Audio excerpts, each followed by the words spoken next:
Hey everybody, what's going on? It's Derek. And Lizzie. And we are back with Board Game Spotlight Game Night. But as you can see, our table... not game night. Not game night. I mean, it's game night without... We're not playing a game. Our table... It's chat night. It's chat night. There you go. It's hang out and chat about Gen Con night. As you can see, we've got a table full of games that we came back from Gen Con with. Mm-hmm. And we're really excited to talk about them. We've actually played like a good amount of them too. We have. We've gotten through quite a few. It is really nice. Normally we're like, oh, we have the games. What are we gonna do? I know this is probably not showing up well on the green screen, but this Green Team Wins bag. Shout out to 25th Century Games for this epic swag. So let's just talk about Gen Con and how absolutely insane the first day was. Oh, Thursday? Yeah. Thursday. Craziest Thursday. I mean, we've only been going for a couple years. But still, it's the craziest Thursday I can remember. Yeah, a lot of booths said that they were busy on Thursday. They couldn't believe it. So crazy that people were selling out of things and they were genuinely worried about not having product for Friday and Saturday. Yes. And we talked with our friends over at Elf Creek Games, and they actually drove 3 hours back to where they live to get product and bring it back for Saturday. Did they really? They did on Friday night. Good. Well, it was nice that they were close and they could do that, and they had product they could go get. I mean, if that's going to be a problem with Gen Con, that's the best problem you could have is, I need to go get more product. Oh, totally. Yeah, I mean, that's a great place to be in. And so a lot of things were selling out. I know 25th Century sold out of these bags first day. They sold out of like Green Team Wins first day. So much stuff was gone on the first day. Terracotta Army from that was one you were looking at getting. I didn't have enough time to like evaluate it very well. And again, that kind of hurt me because it was gone. Like it was, there was no time to evaluate. Well, there were only so many. Like the first day, Derek and I had a couple that we were going to go pick up. Brazil was one of them. So obviously we prioritized getting that one. We have it. You also prioritize going to get on board, Cat in the Box. Well, we didn't get on board or Cat in the Box first thing. We went and got the Arc Capstone, then Arc Nova board. Those were the two that Derek was like, these are what I like 100,000% want. If I don't get them, I'm gonna throw a tantrum. Just kidding. He didn't say that. I mean, But he was like, that's where we're going. So the first day, those were the two booths that we had. Those are the two games that we picked up because that was number one and number two on Derek's list. No, granted, we probably could have split up and I could have sent you. But listen, there's only so much you can do. Lizzie is, expecting. We have 6 weeks until the baby. You can't tell, but there's a I know. Well, no, someone said, how's the baby? So how are you feeling? I feel pretty good, actually. I don't know why the live chat isn't. Oh, there we go. Yeah, it's just catching up for you. I feel good. Got about 6 weeks left. You're ready for the baby? Oh, I'm so ready for the baby. And by the way, if you're watching, we are now going to start using Restream. So Restream is going to allow us to stream both to YouTube and Facebook. We feel like we can really hit both audiences well utilizing this. So if you're watching on Facebook, we would love for you to go in and give Restream permission via this link that I'm putting in the chat. That way your comment comes up for us, like we know who we're chatting with. I do have my phone here so I can see, but it's being weird. Yeah. I have to keep refreshing it to see who's talking. But we would love if you did that. See, hey, what's up, Kevin? Great to see you. Carol Johnson, thanks for popping in. I think Bob's here. He was dancing. Michael DeVito, Josh Schwartz. Nice. Paul Wooten. So we are super stoked. And in fact, we're going to start this off. We're going to start this off hot. We're going all in. So Lizzie and I were chatting, and Lizzie had a great idea. She was like, you did. Remember we were chatting about games. I was like, I want to do a giveaway. Oh, at Gen Con. At Gen Con. Not right now. Well, no, at Gen Con. Okay. And you said... You never know with him. I gotta figure out when we were talking. Most of these games will be available in retail in the next few months. Give or take with the industry. And you said, why don't we go around and get all of the Gen Con exclusives? So, what we did for you is we have taken this Green Team Wins. Okay, it was mostly me because I ran around like a madman. We have taken this Green Team Wins bag and we have filled this with Gen Con exclusive promos and Gen Con exclusive items for one winner that we're going to do a giveaway over on our Facebook. So, what could you win? You could win the Gen Con exclusive Bigfoot Roll and Smash. By the way, this is coming out soon. You could win... I'm throwing in this Love Thy Nerd lanyard because they're awesome and I love them. You could win. Where you at? Oh, here we go. This was at Origins, but you could win our board game specific Green Team Wins promo pack that we did from yours truly. Us, Tantrum, Gaming of Sidekicks, One Board Family. Yes. We wrote them all together. We had a blast with that. What else? Oh, these were hot. These were super hot. I'm super excited for. These are Check super cool. this out. USopoly Shiny created foil cards for Sorcerer's Arena. And we have two. I know it's not showing off very well there, but you can see. Super pretty. So there's one for each character in the base game, and then in the first expansion, the one with Stitch, the water, and. I heard you guys might like Star Realms and Hero Realms. Got you some promos Those there. Those were super hard to track down, man. I tell you what. Anyways, we're not going to divulge everything that's in this bag, but we will have a picture, and one lucky winner will win this giveaway. We'll have it up for a week. We'll put it up after this stream. And it'll be in the Facebook in the Board Game Spotlight. Yes. Okay, so Gen Con, let's talk about one of our favorite parts about the convention. Yes. Or just in conventions in general, and that would be food. Let's chat about the food real quick.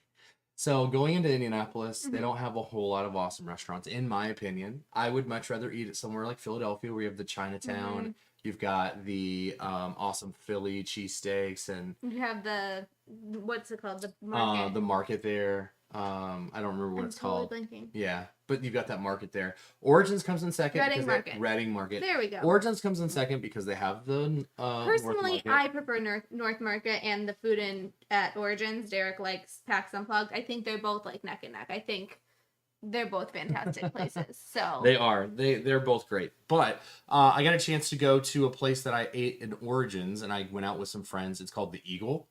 Super great chicken. Really enjoyed that. Had a great time there. I would highly recommend y'all take a look at that if you have a chance. And other than that, though, I mean, kind of just got whatever we could. The restaurant in the hotel that we were staying at, what was that called? Connor's. Connor's. I had shrimp and grits. The cheesy grits were very, very good. Yeah. And they had BLT deviled eggs. Yeah. That was actually very good. However, I will say, even though Gen Con doesn't have, like, overall just the best food, it has my favorite restaurant of all conventions. And that's Kuma's Corner. I was just going to say Kuma's Corner. Kuma's Corner is a hard rock burger joint. If you've not been to Kuma's Corner and you go to Gen Con, so we made reservations, and people were coming in, and it was, the wait was over an hour. But thankfully we had reservations, so we got to eat. It is awesome. Kuma's Corner, you got to check it out if you go to Gen Con.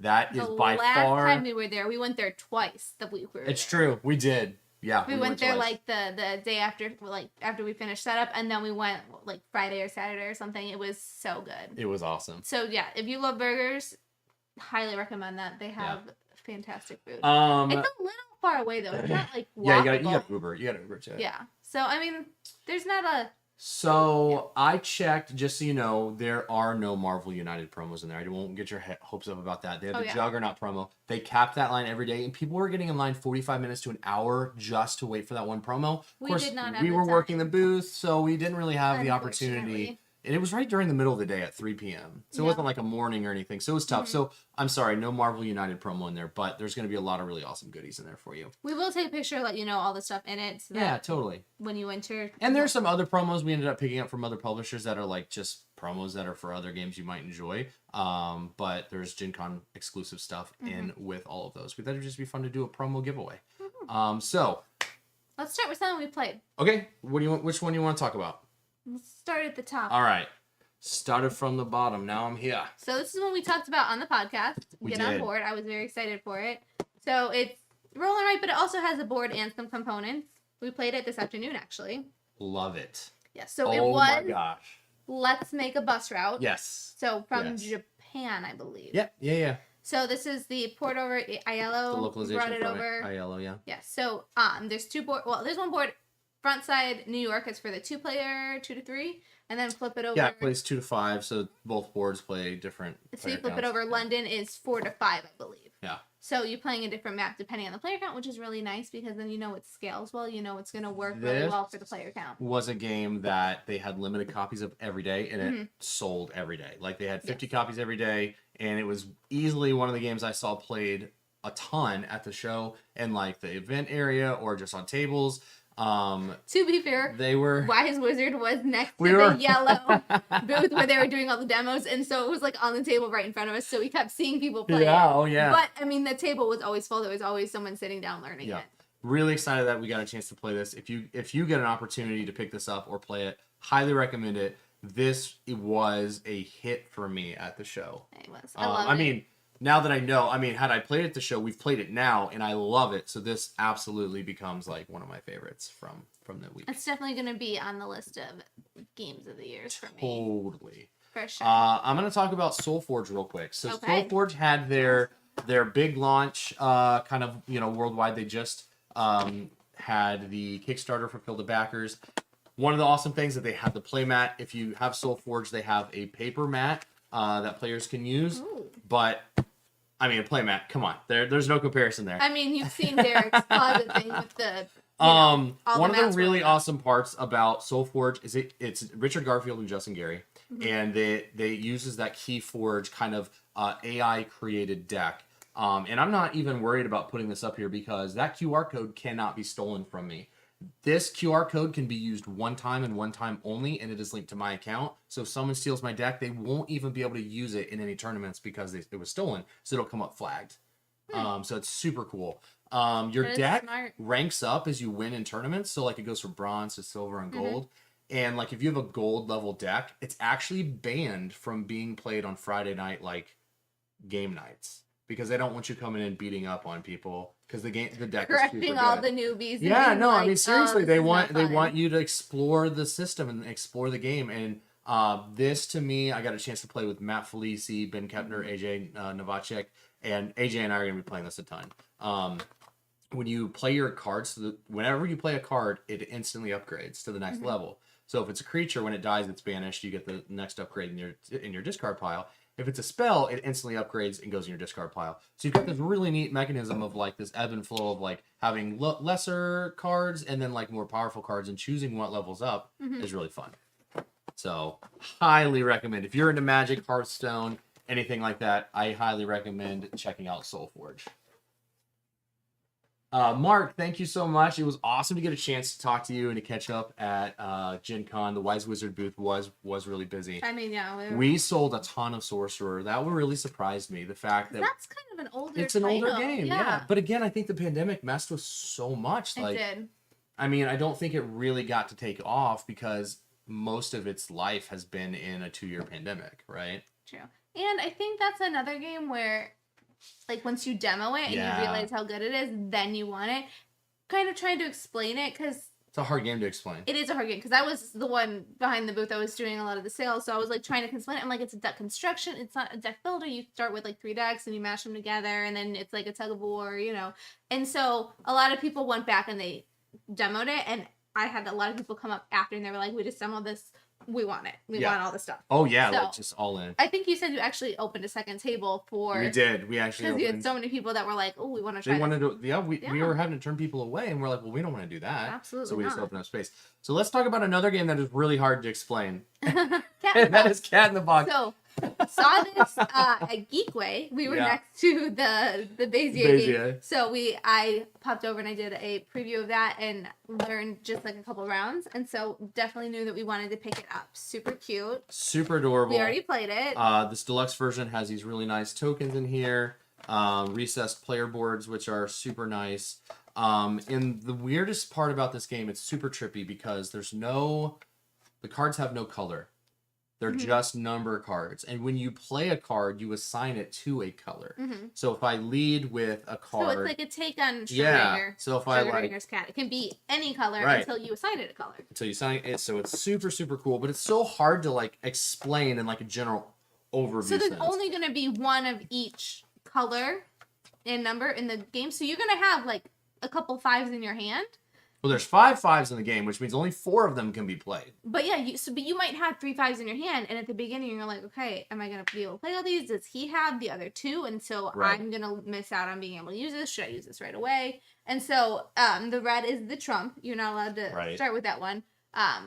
But it's very It's got a super weird area control too, where like if you win the amount of tricks you say you're gonna take, you get to score your contiguous line of whatever your tokens tokens you are. play. So again, it's a really, really trippy, crazy game to explain. You got to just see it in action. I mean, honestly, it's pretty wild.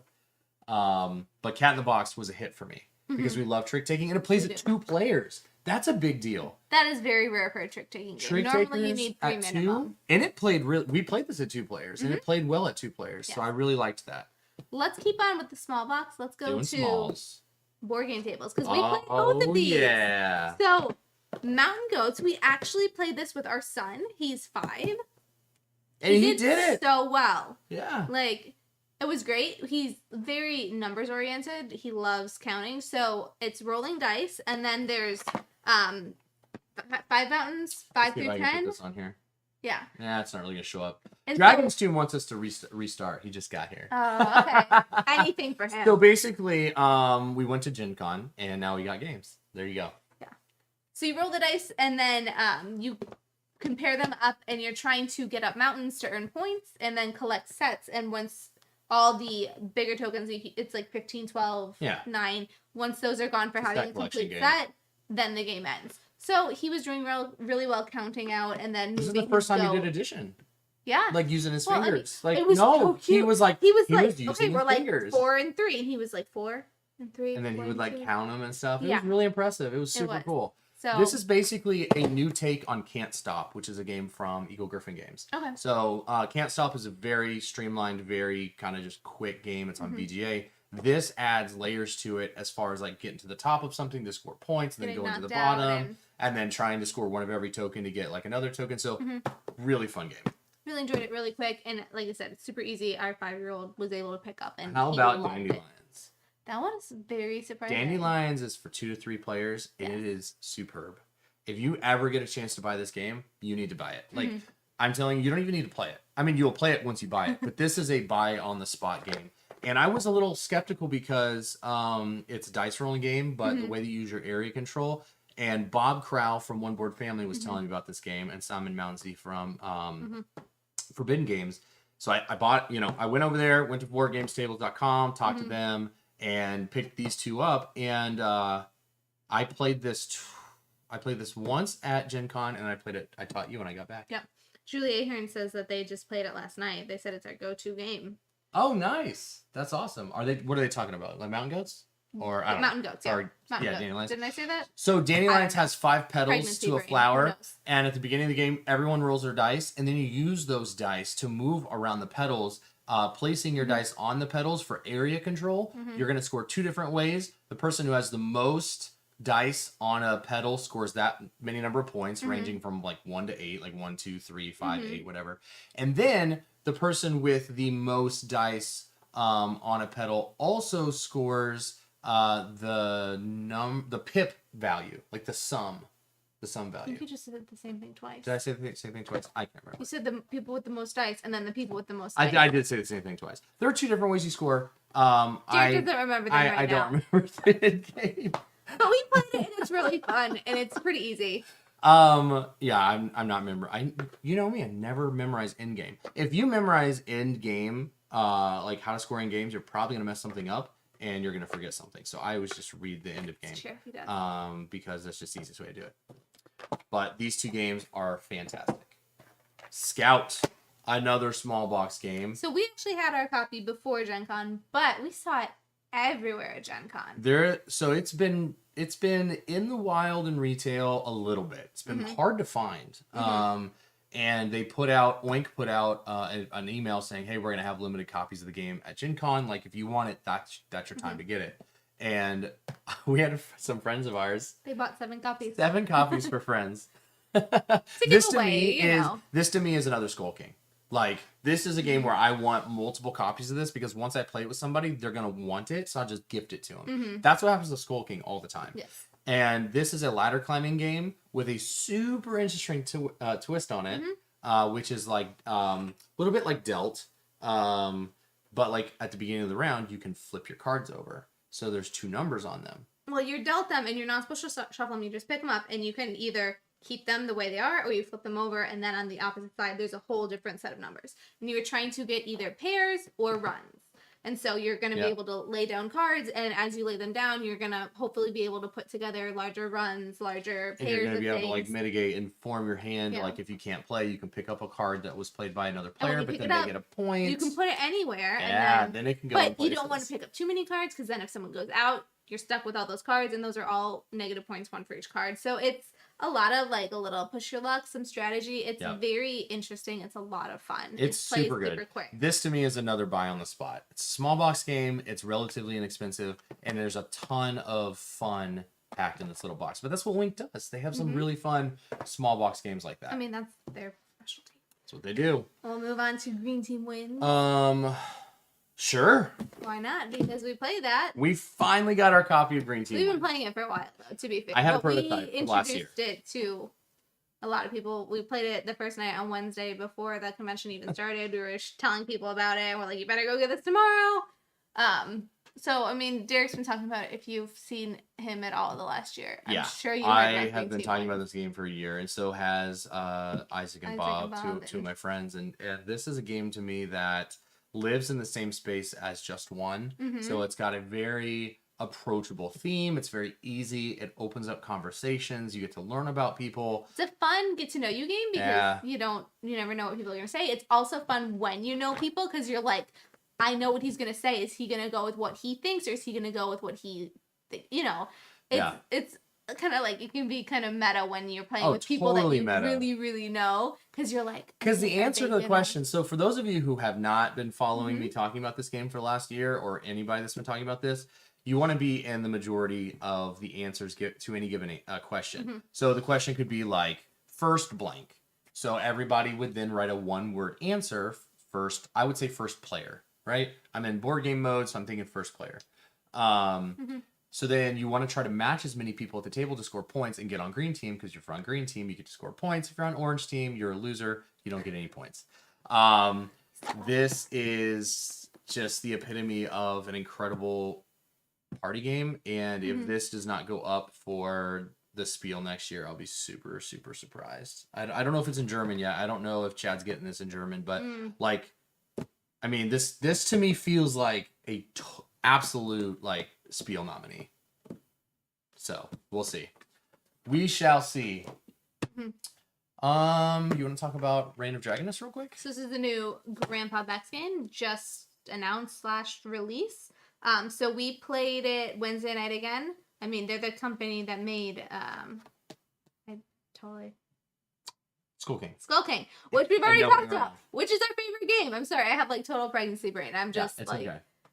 So this is another ladder. Yeah, this is a ladder climbing game. It is a ladder climbing game. Where you have dragons in your hand, and there's a couple other special cards, but the dragons have gems on the side. So the dragons are numbered, but they also have the gems. So you're going to lay out like either, again, same number or a run, and then the other people either have to beat it by having a higher number in their run, or they have to beat it by having more gems on the side. Like a stronger dragon. Like they can play the exact same cards, but with more gems, so it's like a stronger dragon.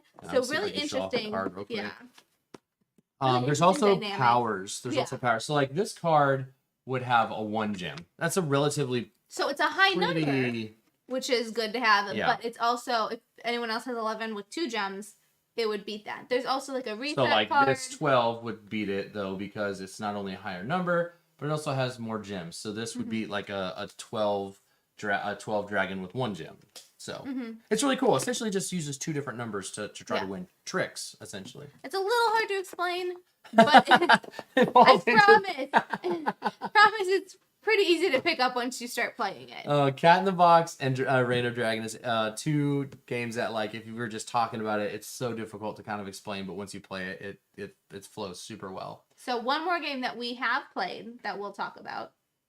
What? Oh, I was going to go to something we haven't played yet. Oh, we've already talked about, like, literally all the games we played. Why wouldn't we continue on that theme? Sure. We've played 2 games here. Did I play that? Remember when Isaac was here with us? Vaguely. Vaguely. I think you won. You or AJ won. I can't remember. Okay, go ahead. Yoha! Poor Derek. Yoha! Posted a picture. Yoha! And the picture was reversed, so everyone was calling it Yoha. Obviously, it's Ahoy. We did not know that this was gonna be. We had it set up on the table. It's on the table. That's why it's not here. We here. played it last night.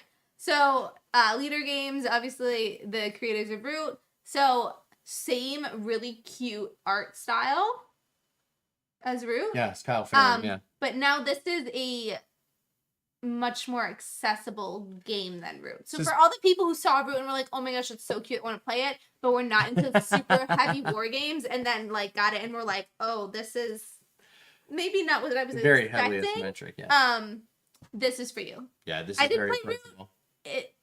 War games, super heavy, not my super playstyle. I don't tend to go towards those. I mean, I played it and it was good. I can see why everyone loves it. Right. But it's just not one that I'm going to gravitate towards. Ahoy, though, we played it really quick. And I mean, even last night I was pretty tired, but we still played. I won. It was really good. It's so good. It is asymmetric, but it's much easier to pick up, much faster playtime. It's a really, really good two-player game. I love like oceans and you get to play as pirate sharks. I was pirate sharks, so that honestly just made me very happy anyway. And I get to play as these super adorable mollusks, the Mollusk Union, and both of us are trying to play an area control game, trying to control islands and trying to score fame. And the cool part is, I have little sharks, so I mostly am like in the ocean, and he's got the mollusks, so he's mostly on like the islands, and then I'm trying to knock him off. Very cute. I mean, I think it's fantastic. Leader Games always has really great games anyway. Oh, there's a little mollusk there. You can see him up here. Mm-hmm. It also plays, again, 2 to 4. So 2 players, it's two players playing an area control game. You add 3 and 4, and those 3rd and 4th players are playing smugglers who are doing a pickup and delivery game. So everybody at the table is kind of doing something different. But also interacting and using the board in different ways. And it's so cool.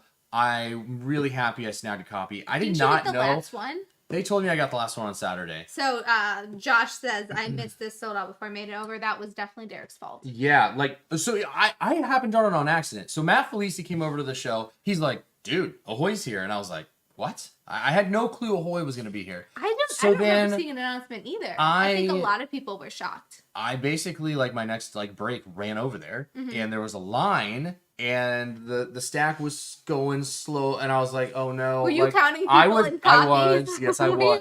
Okay, I was like, 3 people, 4 copies, I'll get one, no one buy double. Basically, and I got the last one. And there were people behind me who didn't get one. So I apologize if that was you. But the game is super awesome. And you can pre-order it on Leader's website. This will be one of the better games this year, for sure. And I really appreciate how well it plays at 2 players. Because heavily asymmetric games, like this type of thing, don't necessarily play well at 2. But this one played very well at 2 players. So yeah, because Root is better at a higher player count. You want more players with. Oh, that's fine. I'll just put it here. I'm gonna talk about Remix real quick. So I do vaguely remember. Marvel Remix is a rendition, a reimplementation of Fantasy Realms. So remember, we were gathering those cards, trying to put together a hand of cards. Yeah.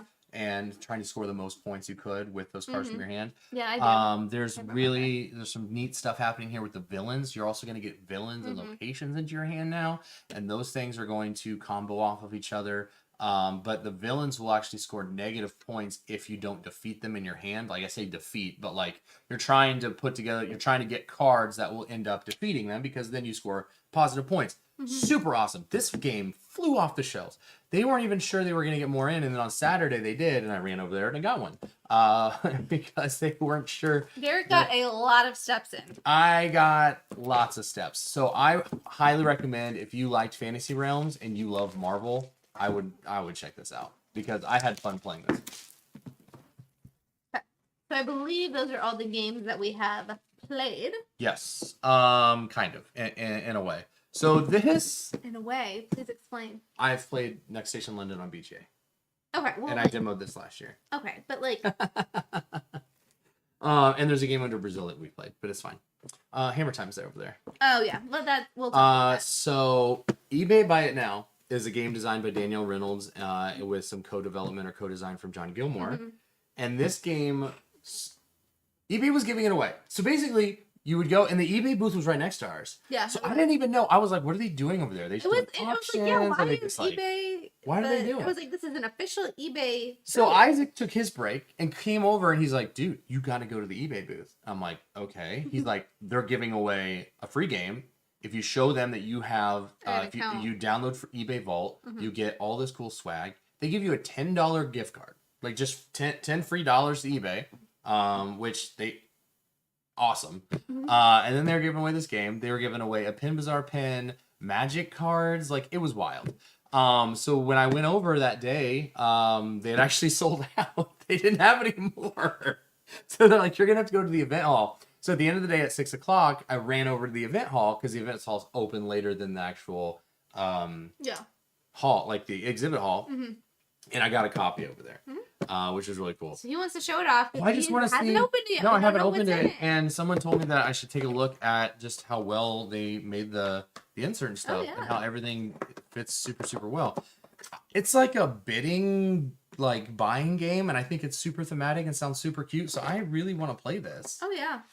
So, and it's looks pretty straightforward, you know. Yeah, it's not a big not a big rule book. I just think it's hilarious how they're like, you can only get this at Gen Con, and here's a free game, take it home and play it. Like, again, the guerrilla marketing type thing, where it's like you just throw your stuff out there, and of course eBay's a big enough company where they can afford to just throw a thousand out there. Like, they put a good designer on it, so you know it's going to be a good game. It's not like some, Monopoly rename type, like mass-produced game. They've actually designed and created. They put thought and love into it, I think. So we're super excited to try it out. We will definitely let you know how it plays when we get the chance. Absolutely.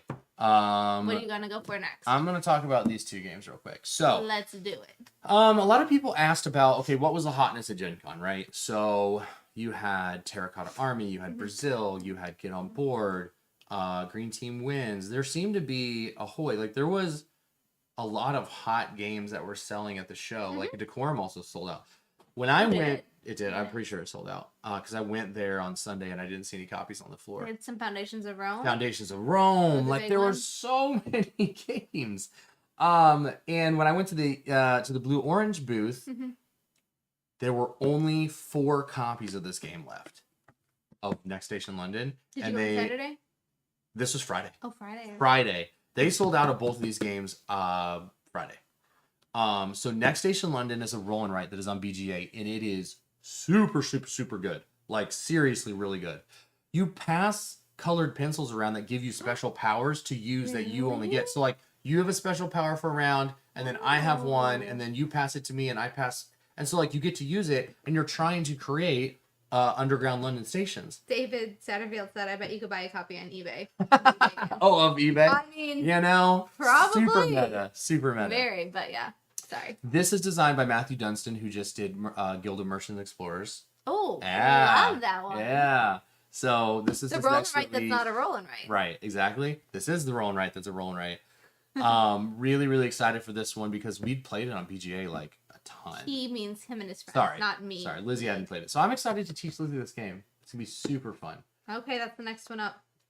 All right. Isaac told me to get this game. It's called Downtown Farmers Market. Do you always listen to Isaac?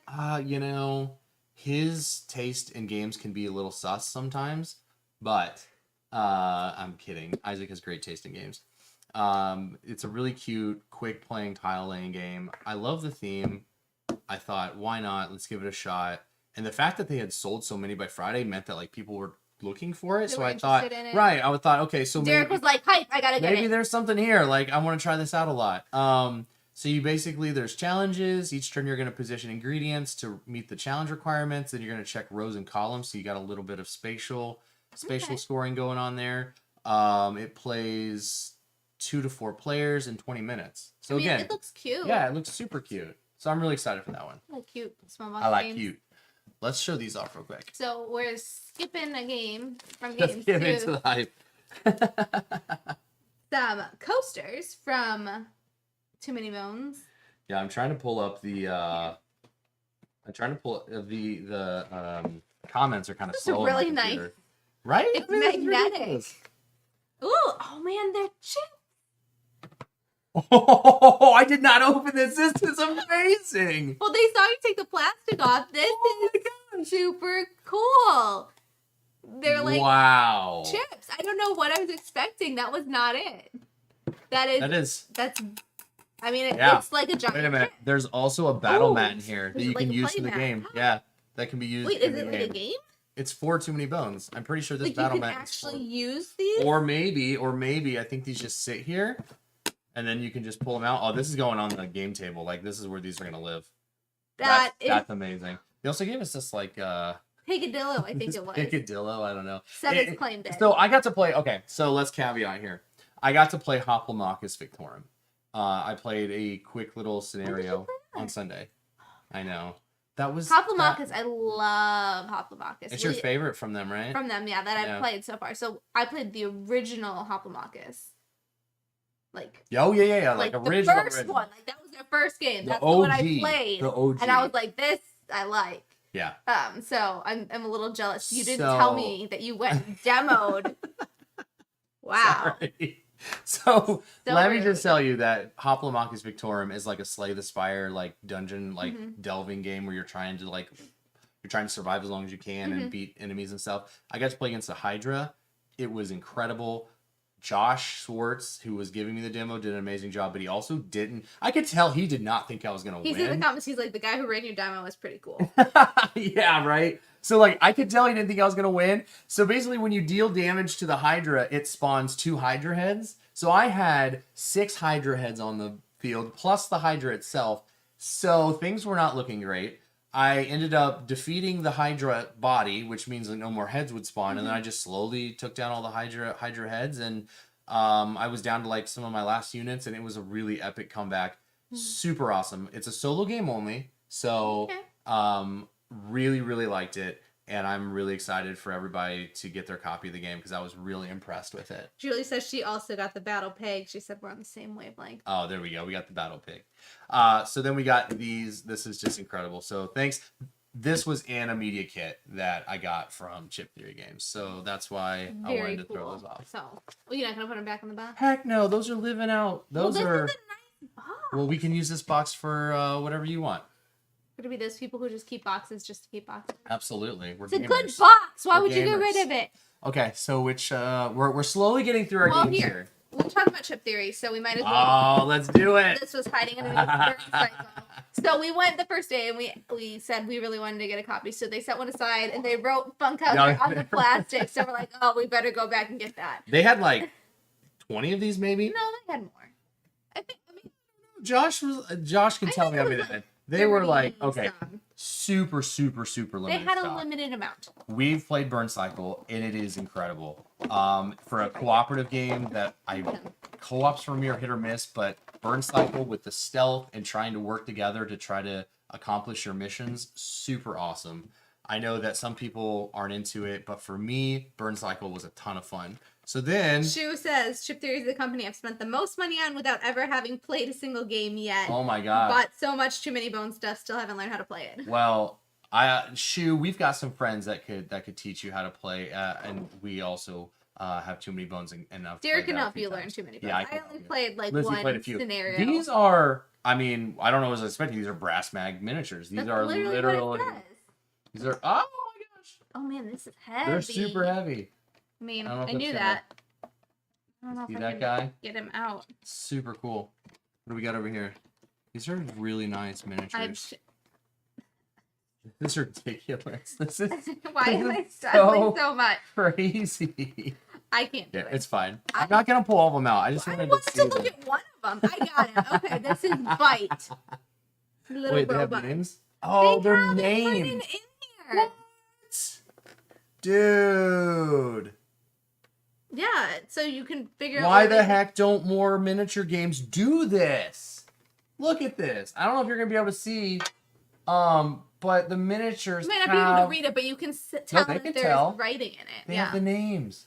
Do you know how many hours I've lost to my life trying to figure out where miniatures go in a CMON game?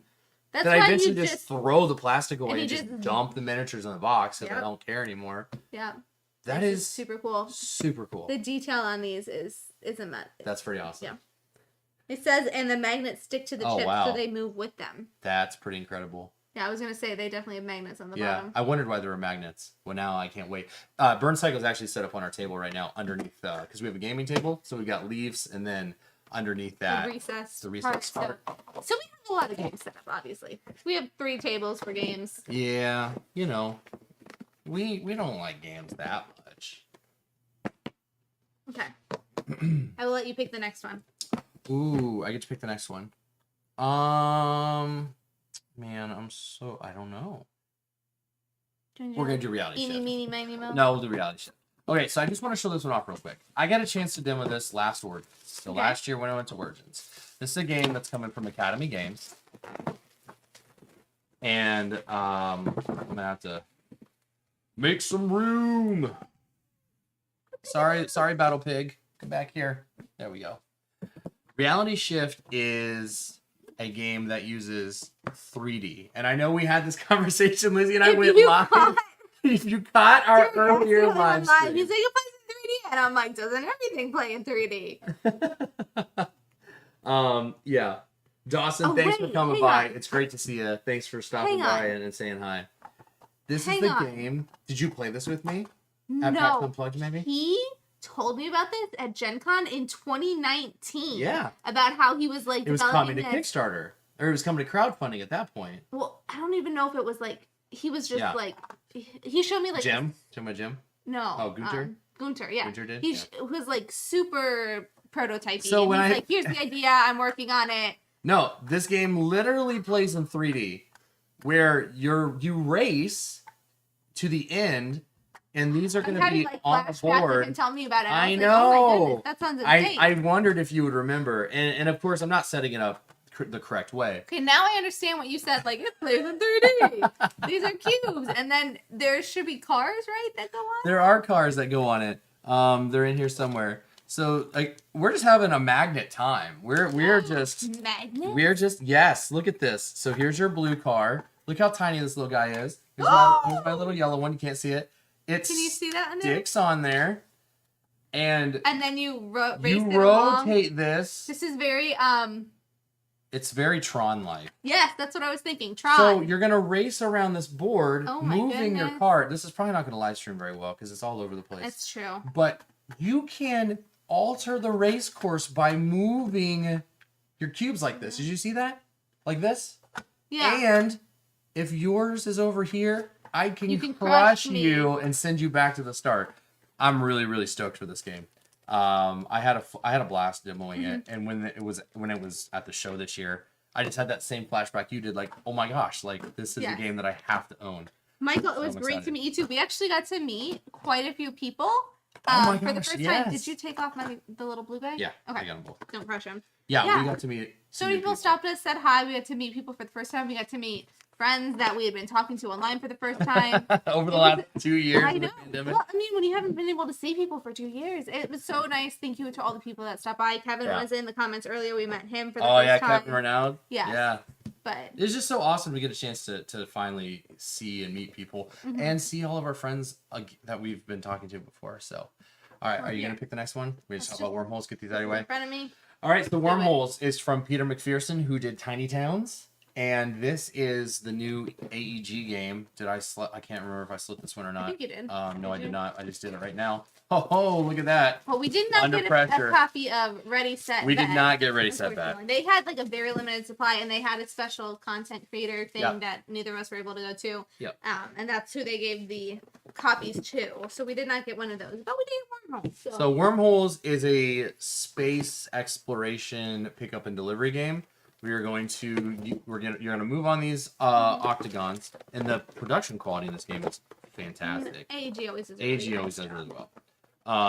You're going to place out wormholes and warp points on a board, and you can use them to travel around and make deliveries. But then if you use another player's, I think they get a victory point. So you're trying to put them around the board, and it's an efficiency game, right? So you don't want to have to use somebody's wormhole, but you might have to. So basically the objective, again, is you're a captain of a ship, and you're just warping around this board trying to score points. It's just I got a chance to see it and got they explained it. Vladimir explained it. Vlad from AEG, and I'm really excited to get a chance to play this one. I remember Ruel talking about this on our podcast, one of the last podcasts we had. I'm not remembering that, but because he did a live stream for it. Okay. We will also we will be live streaming most of these games over the next few months as we get time, because we're kind of taking a break from like Kickstarter crowdfunding. So yeah, most of our crowdfunding stuff. So we will see how it goes with baby. We're gonna dive in. But I mean, I have officially started maternity leave, so we're not doing any. That's what I mean to say. Any Kickstarter type content, but if we have time and the energy to play other games, we will definitely be trying to get a lot of reviews out. Totally. All right, let's talk about. You want to do that one? This one. This is. We could not leave our child for several days and not bring him something back. So Derek promised we were getting something. So I ran over to Haba, got to see some really cute games. They had one about something like flotsam. So it was like their booth looks super cute. It is. They always have the cutest games. So it was like little dexterity game when you're trying to balance. Oh, nice. I looked at it, super cute. I was like, my son would have more fun knocking everything over. And then they're like, hammer time. And I was like, perfect for a 5-year-old with zero attention span.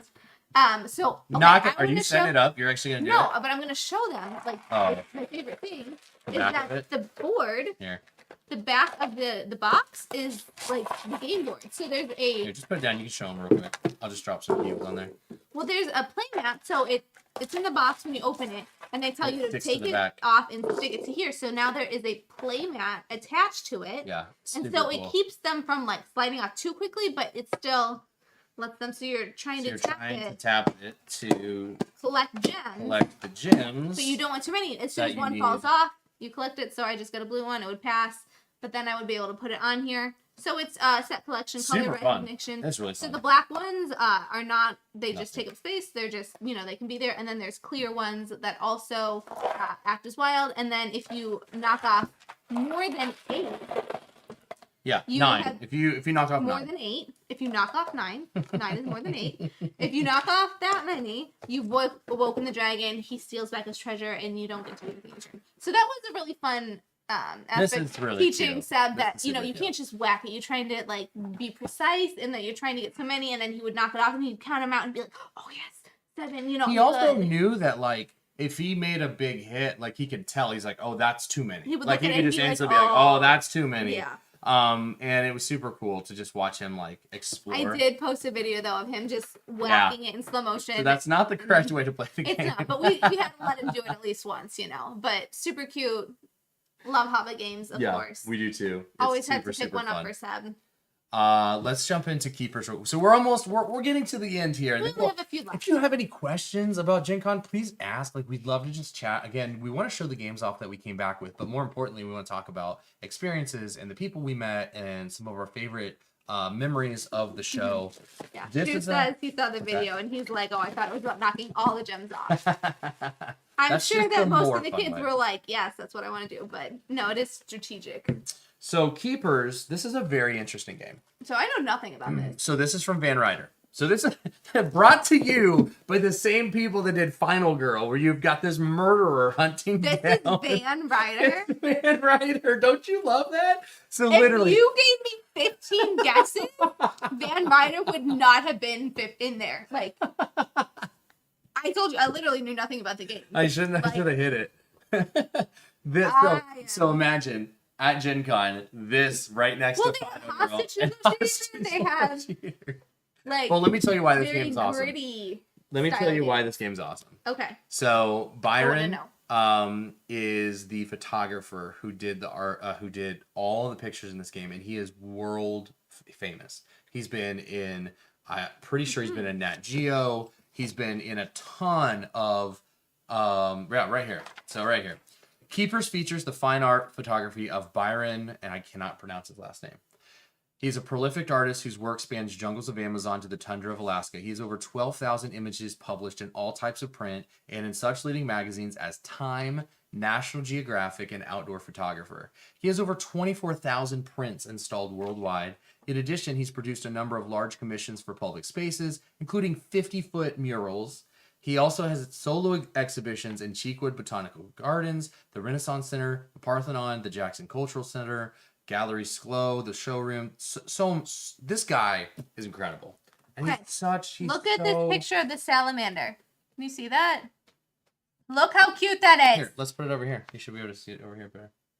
I need that. I need a print of that. Well, it's in here. The print is in here. Can I steal it from the game? Yes. Because that little salamander. You can take the salamander from the game. So cute. This game plays similar to Dixit. So it's a party game, and you are trying to get people to guess. So here's the gameplay summary. Players will get one round as a curator, and the curator is going to look at cards and choose any word that's not a noun. Then all players, including the curator, choose a card from their hand that most aligns with the word, or one that at least or they think least aligns with the word.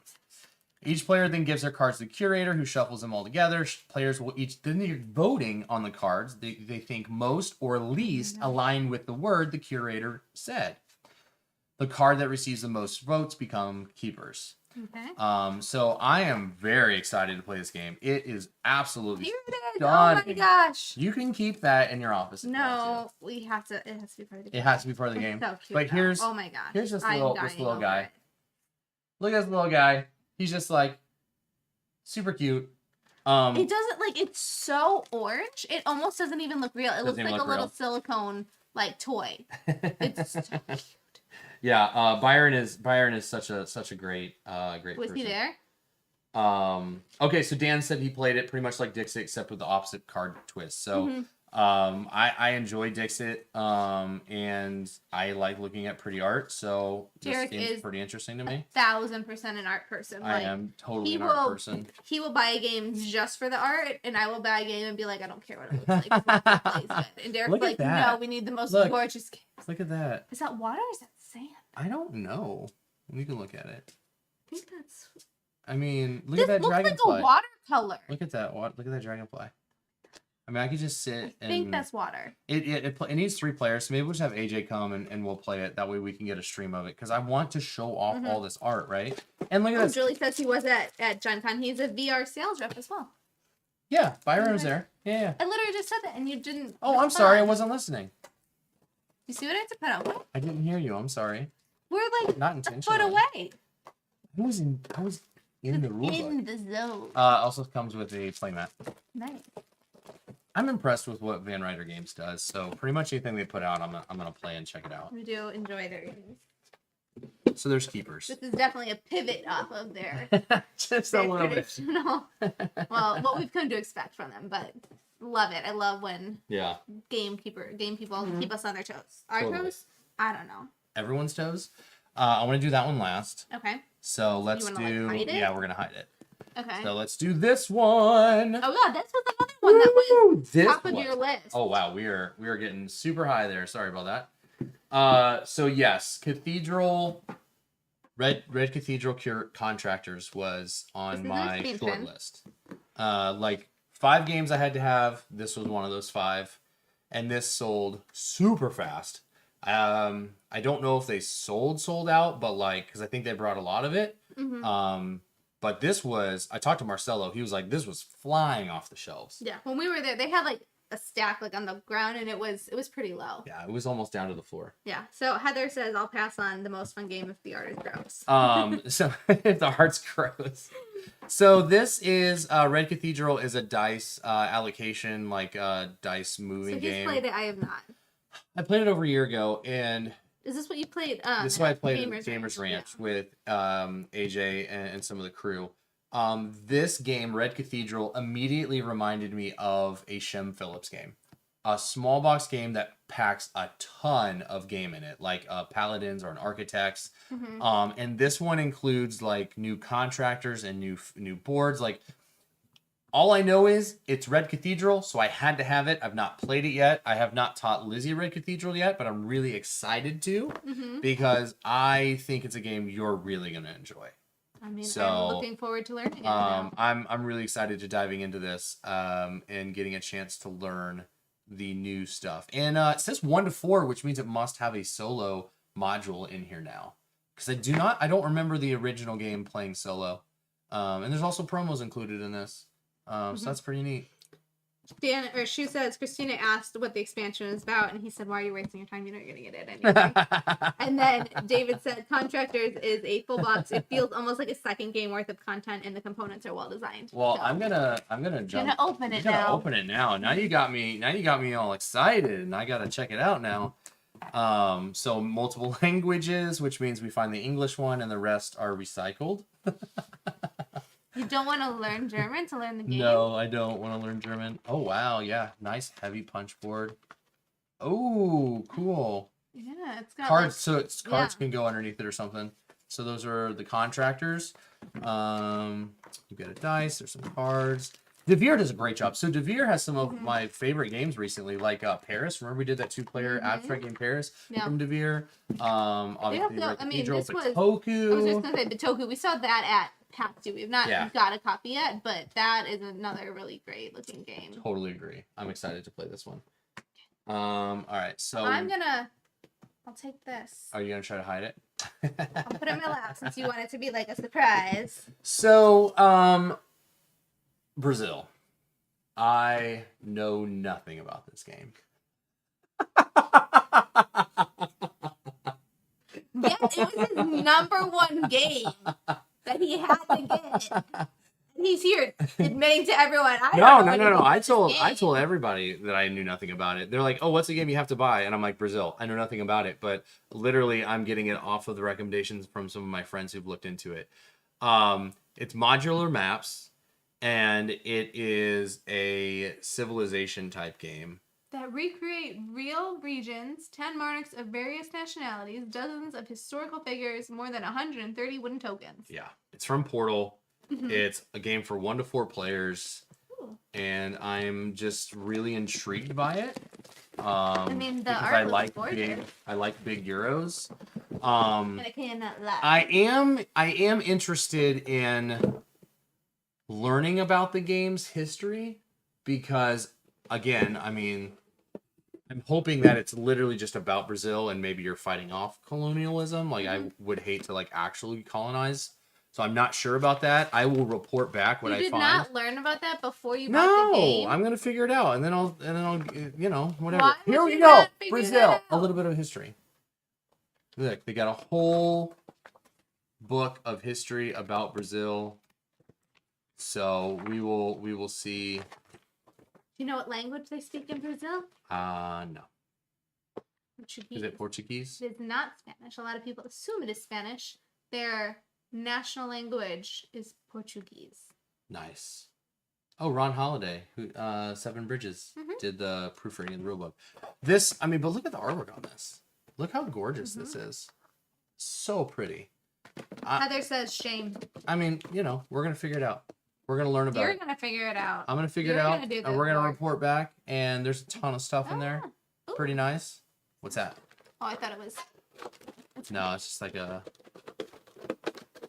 plastic insert. I thought it was Game trace. No, I thought it was like Rurik, how they have it's just a sheet, but it the Rurik things are so cool. That was super cool. That was very super smart. Cool. Anyway. All right, so there's Brazil. I'm sure this was one of the hottest games of the show. So this one sold out first day. No, I'm just saying, if you want to know, you want to know what the hot games were, Brazil, Terracotta Army, those games sold out first day and they were gone. Everybody wanted a copy of that stuff. However, there is a game that no one knew was gonna be at the show. And I'm not talking Ahoy. I'm talking literally, this was not put out to anyone except... It's an expansion. Yes. Little caveat. It's expansion. And they had a very few copies of this every morning. And when I was told that they had them, I think I ran to the booth. Me behind him. I ran to the booth. Oh, Twilight Inscription was another hot one. Oh, yes. We did not get a chance. I think you got 2 copies, though. So the line for that was so long. And Turing Machine and Twilight Inscription. A lot of people demoing that. Those lines were so long that there was no way I was going to be able to work that out. Yeah. I would have had to have asked somebody to do it for me because those lines were nuts. So, who's saying "Am I gonna hate you"? Who is this? Oh, Heather. Heather, yeah. I don't know. Are we ready You to show it ready? off?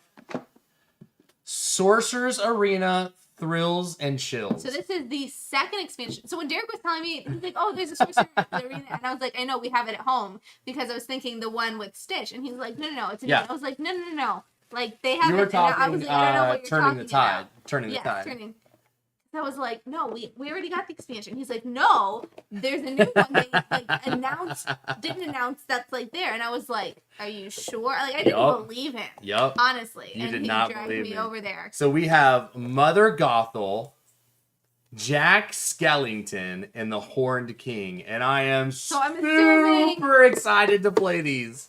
Yes, this is a I am really Halloween. stoked. You know. Did you get this, Heather? I hope you got a chance to get No, this. she I was says, telling you're everybody. safe. I'm safe.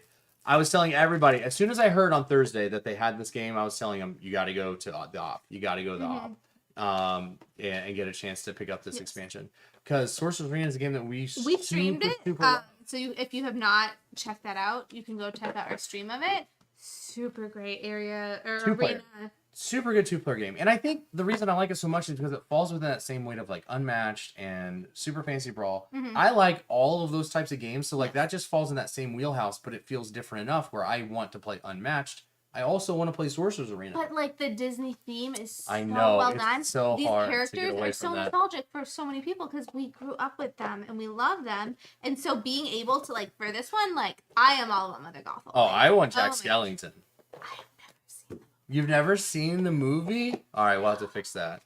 I tried to I'm watch all with about Seth, Jack and Seth was like, whatever. So I was like, okay, I'm not gonna like get involved into it because then he's gonna get distracted and want to change the channel. So, yeah, I've never.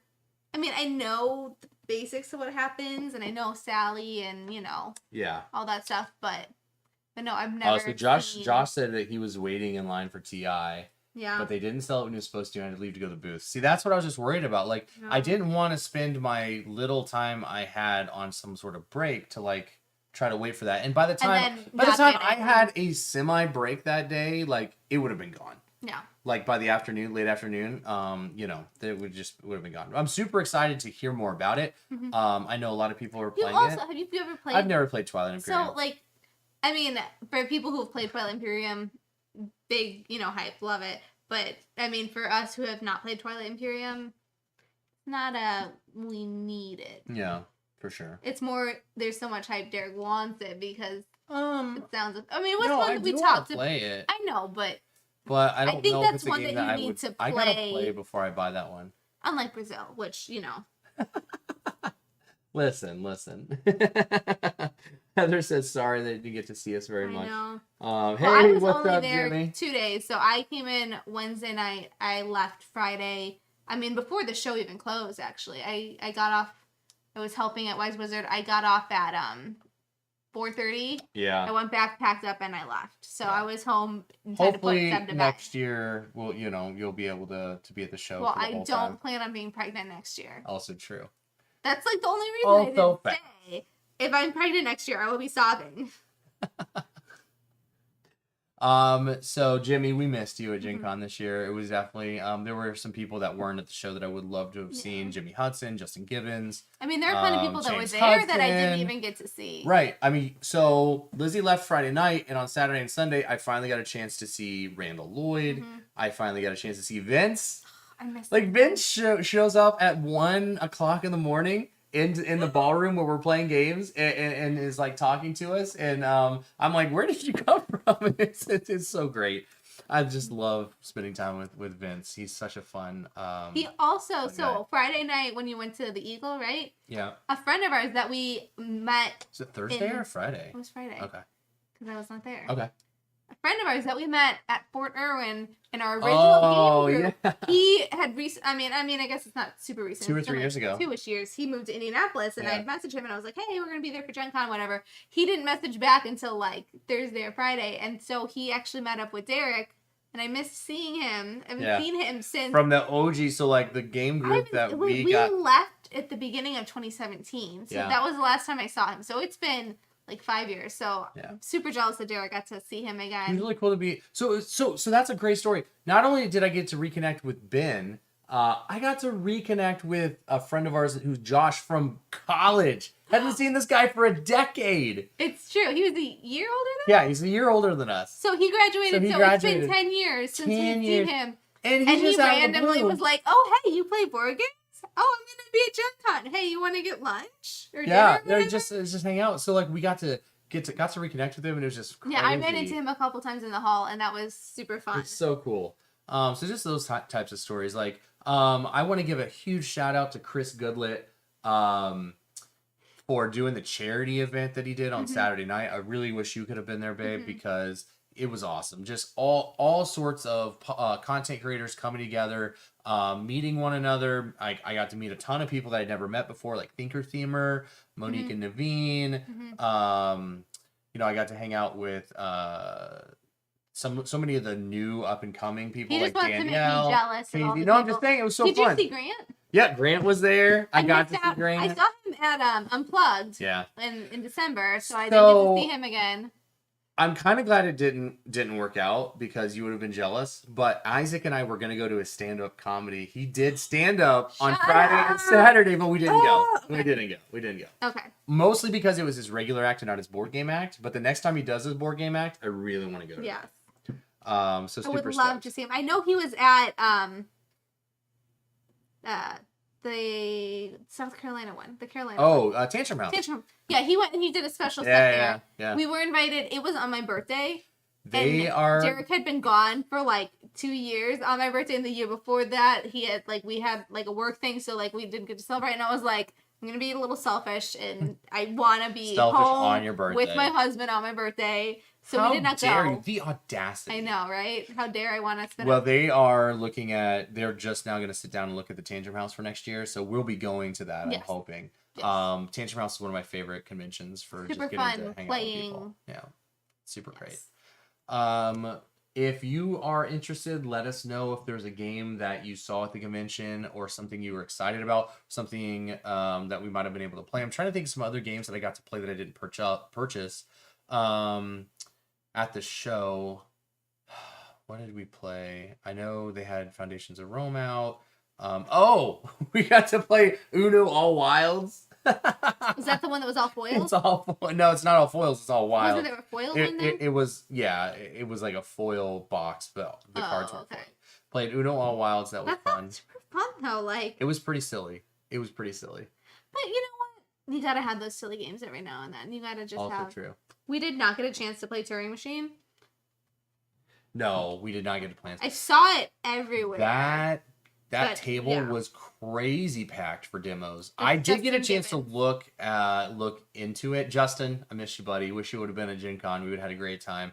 And that actually, oh my gosh, that reminds me of another person I got to reconnect with. Let me finish this train of thought. We're gonna follow this train of thought real quick, and we're gonna talk about Turing Machine. So I was watching Rolling Dice and Taking Names. Marty and I believe his name is Tony.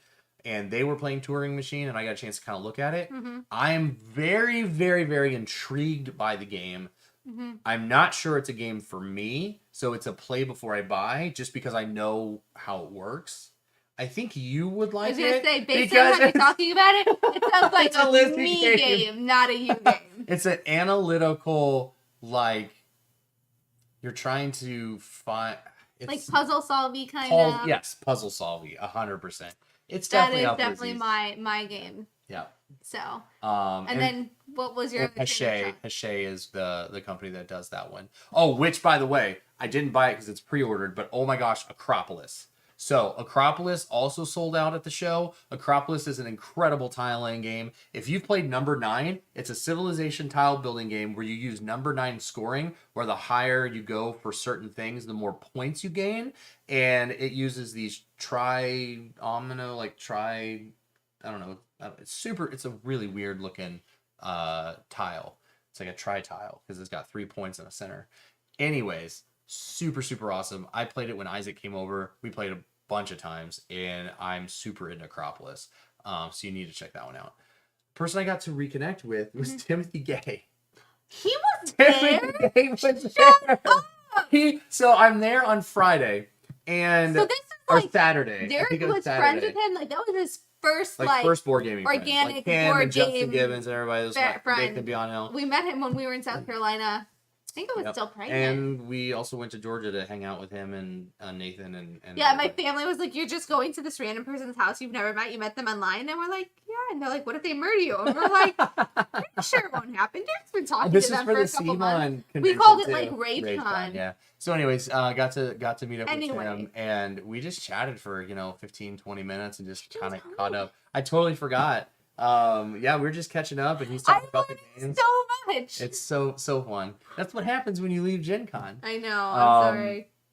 So yeah, it was super fun to reconnect. I think again, like I'm very excited to play this, right? Mm-hmm. Like Lizzie and I are both really excited about it. Like I'm very proud of Derek. This is a very respectable haul. Like this is not insane over the top. This is, I mean, like we've already played a good chunk. We've already played like 4 or 5 of them. So more actually. Probably maybe. So like this is something that we can actually like get through. We can report back to you. We can talk about the games. It's true. And Derek has gotten much better. I remember our first Gen Con. Just files everywhere. I mean, we must have brought back like 100 games. It was insane. And I was like, this is not sustainable. So thankfully, we've learned as gamers our style, what we want, what to go after. And we have really refined our taste. What I was saying is I'm very excited for all of this, but more importantly, I just love reconnecting with friends and seeing the community. Like, that's 100% my favorite and thing. Josh, we got to see so many of our best friends. Oh my gosh, we got to talk about that. We got to play. We played the first ever prototype. So we played the first tabletop version because they have it on Tabletop Simulator. They've been working on it obviously for a while. Josh had put together a physical prototype of the game to start playing on the table, and they invited us to play it. The first ever game. For the first time on a table with them.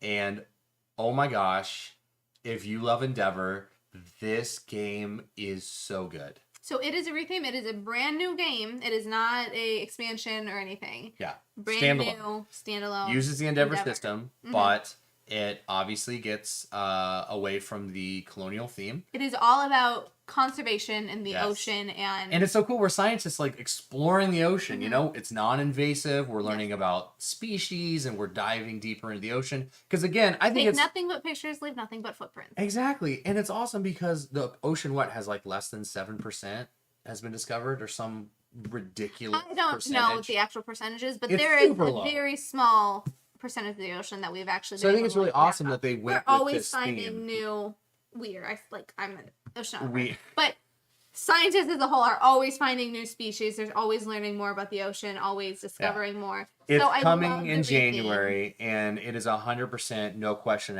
asked purchase because getting to play it. It plays again. There's that similarity with the original, but also totally different ways of scoring, totally different new ways of moving around the board. It's so good. It is. We loved it. We were able to get some feedback. Yeah, we got some feedback too. So I mean, Jimmy wants to know about Brazil. So you missed the part where I said that I bought Brazil. He knows nothing but the name. I know nothing about the game. So we're gonna figure it out. I'm gonna read the rule books to Brazil and Wormholes and eBay and. Well, I mean, eventually all of them, but I think that's the order. Yeah, I need to read about Brazil because I really want to check that one out. So. What else happened at Gen Con? What are some other fun things? So when Derek said that his train of thought, he means his like Roomba of thought. He just kind of goes around bumping into things and then turning and then, oh, there's something over here. That's a good way of putting it. I never thought about that. I still haven't said that to you the other day. Do you not remember that? I still haven't got my voice back from Gen Con. I lost my voice on Sunday. You didn't really, though. I mean, it was really froggy, and it's still froggy. It's not that bad. Oh, if I feel froggy. I mean, I'm sure your throat feels scratchy, but your voice sounds pretty normal. Trying to think of some other games we have to play. We played some like classic games, just like some card games that we enjoyed playing. You know, we actually played games that were not out, like, you know, that were out previously. We didn't just play the hotness. Oh yeah. I did get a chance to play a prototype of a game from Chad coming from 25th Century. This game. This game is so ridiculous. So I'm gonna explain it to you. It's called Mutton Busting. So if you don't know what mutton busting is, it's when they put kids on sheep and they ride the sheep. It's like bull riding, but like safer. Yes, and the sheep's trying to throw the kid off. Anyways, so one person plays as a sheep, or the kid trying to hold on to the sheep, and everyone else at the table plays as the sheep trying to knock the kid off, to buck the kid off. And you're rolling dice, and the sheep needs to roll 6s, and the player who's playing as the rider has to incrementally roll higher numbers. And you can stop whenever you want to score points. But the catch is, every time the sheep players roll a 6 to place it, they have to do a silly rule. So there's a video, I'm going to see if I can pull it up really quick. Thanks for joining, Shu. Hey, thanks for joining, Shu. Love you guys. It was awesome to see you and Christina. And thank you. They got a little stuffed animal. I didn't pull it in, but they got a little it's so dumpling cute for the baby. Thank you so much. Steph is obsessed, and I had to explain that, baby gets things that he doesn't. But we gave him the picadillo, so it's okay. Okay. So in this one, whenever you rolled a 6, I'm going to see if I can pull it sideways. Whenever you rolled a 6, you had to flap your arms like a bird and make a bird noise, and then you had to make a exploding noise. Exploding noise. You had to make... I think Bob or Isaac is commenting because they have the video. That's Josh. That's Josh. So here we go. I'm going to play this. You should be able to hear it, but we'll go with this. Let me see if this is going to work or not. I don't know if it's going to work. Here we go.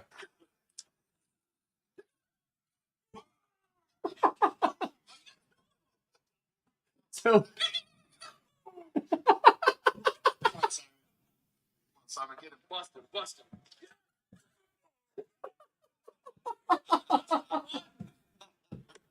So that's mutton busting. It is super, super crazy party game. I did not hear about this. No, this was Saturday when, we played this and you weren't there. That was the night you stayed up super late. Yeah. Because Thursday and Friday, I was like, I'm going to bed. And Derek's like, I'll walk her up. And then he's like, once he got to the room, he's like, you know what? I think I'm tired. Oh, funny how that happened. Mutton busting. Anyways, you'll keep an eye out for that one from 25th Century. Chad says hilarious. Lizzie, it's that face. It's that face. My face that I make sometimes. Do you have anything else? I mean, I don't really have anything else to talk about. I'm really excited. Thanks again for watching and Justin asked what were the big surprise games for us. Oh wow, like a surprise game. I would say my surprise game is of these? I don't know. I think maybe just of the show. I don't know. I mean, like, I'm trying to think.